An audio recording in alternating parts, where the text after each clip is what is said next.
Hey guys, so let's talk visual effects.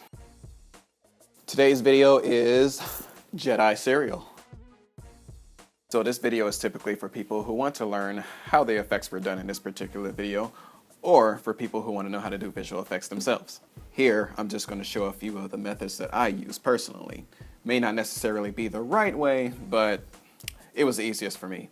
Most of the techniques I learned were from videocopilot.net, and the programs I used are Adobe After Effects and Adobe Premiere Pro CS6. If you want to know what those are and how to find them, just feel free to Google it.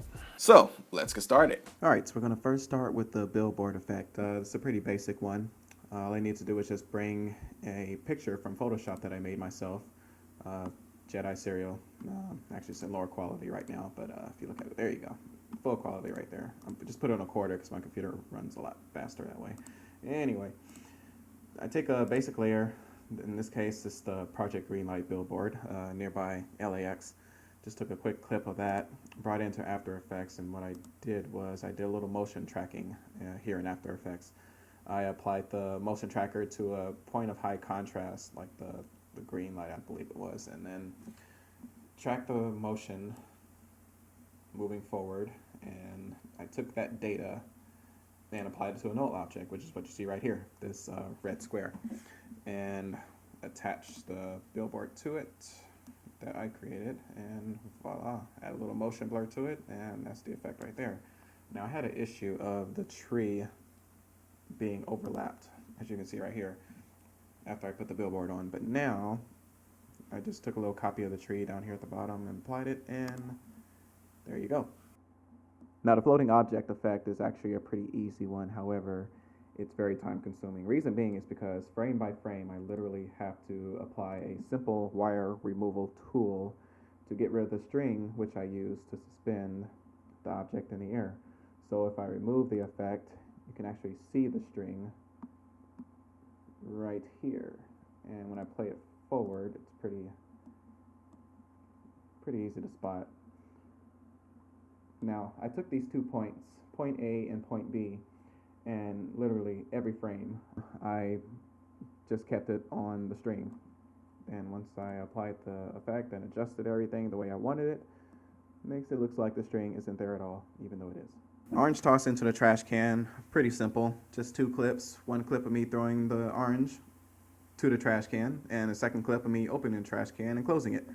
Composite the 2 clips together, and then cut myself out of the second one of me opening up the trash can and closing it, and that's pretty much it. Okay, so the cell phone spinning on my finger trick didn't take too long to figure out. All I need to do was just take a cell phone and just spin it on my finger. No, I'm just kidding. I took a fake phone. Well, I actually took a clip of a real phone, my iPhone, over a green screen, suspended on a few pieces of string taped to the phone.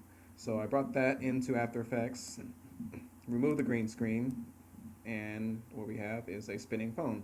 Now we have the strings still attached, however, when the phone is spinning, you don't really notice that. Now here's the original clip with me just holding my finger in the air, pretending that there's a phone spinning on my finger. However, it really wasn't, which made me look pretty silly, but hey, who cares, right? Motion track the tip of my finger, just like I did with the billboard example, and then I applied the cell phone and just kind of centered it up a little bit, and add a little motion blur, and there you go. Phone spinning on finger trick. Okay, so the car hit effect is probably what took the longest for me to do because there were so many steps involved. Step 1 was to, of course, bring it into After Effects. It's just a clip of me holding up my camera, recording someone else driving my car forward. As you can see, I'm not really in the shot, not really standing in front of the car. All it is just my car moving forward in a shot. I bring it into After Effects and I apply what we call a 3D camera tracker, which is what these points, these colorful points represent. These points are used to determine exactly where the camera is in 3D space, the camera in which I'm holding while I'm recording this. So once the scene is tracked in 3D space, I can actually put 3D objects into. Once it's tracked, I can actually apply 3D objects. In this case, I applied myself as a 3D object.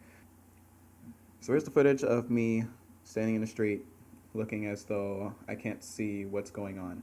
And after a few clips, I get hit, I spin around. So that's what the footage by itself looks like. Now, applying it to the actual scene, you can see that when I move it forward, it looks like I get hit.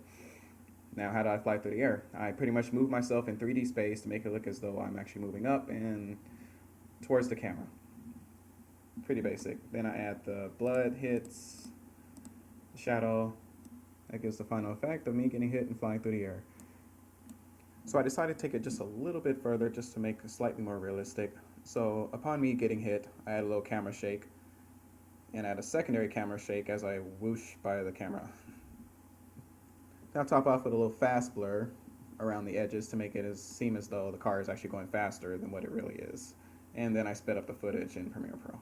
So this is my first real attempt on explaining visual effects on a larger scale. I'm actually giving it a shot for the first time to see what you think about it. You know, if I'm doing good, or should I make improvements, or if I'm doing terrible. So feel free to leave me comments and suggestions on how I did and what you'd like for me to go over next. Also, feel free to subscribe so you can be notified when we make some new content. Or else I'll feel really sad and go play in traffic. Thanks for watching, guys. See you next time.